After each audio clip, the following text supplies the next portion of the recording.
السلام عليكم ورحمة الله وبركاته. معكم عبد الرحمن السباك. دي فيديو كده تعليمي ان شاء الله مبسط لتركيب مثلا محبس زاوية زي المحبس دي كده، او حنفية غسالة للمبتدئين يعني، او واحد مثلا حصل له موقف بالليل وملقاش سباك مثلا بالليل وكده، فيقدر ان هو يعمل حاجة دي بايده ان شاء الله. دي مثلا كوع اللي هو كوع النحاس، 3/4 في نص.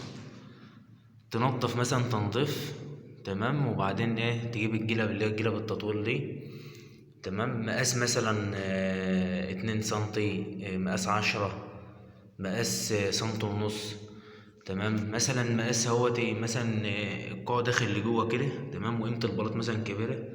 تبدأ مثلا تشوف مثلا تجيب الجلبة وتبص. أهم حاجة يبقى الجلبة مساوية البلاط من بره، نفس النظام. لما تيجي تقيس كده زي ما انتوا شايفين حضراتكم كده، ما تقيسش كده، لا تقيس مثلا كده، تحط جلبتين مثلا مع بعض او جلبة وتقيس، ويبقى الحرف بتاع الجلبة ده تمام مساوي البلاط. يعني الحرف ده اللي انتوا شايفين ده مشاور عليه ده يبقى مساوي البلاط نفسه.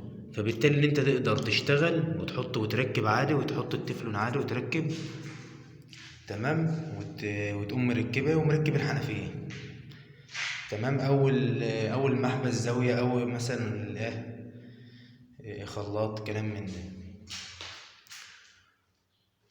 وبالتالي برضك نفس الطريقة الخلاط تمام، الحوض، كل المحابس الزاوية عامة يعني. وان شاء الله ربنا يا رب يكون يعني الفيديو عجب حضراتكم. ده حاجة مبسطة كده في يعني حاجة كده بقولها للناس، مثلا حد مبتدئ، حد لسه يعني، واحد مثلا ما هوش لاقي سباك بالليل مثلا في مكان بعيد، مش لاقي سباك جاله في الوقت ده متأخر، فيقدر ان هو مثلا حاجة عنده وعايز يعملها مثلا او كلام من دوت، وجاب الحاجة وعايز يعملها، يقدر يعملها هو بنفسه. وربنا يا رب يكون نال اعجابكم ان شاء الله.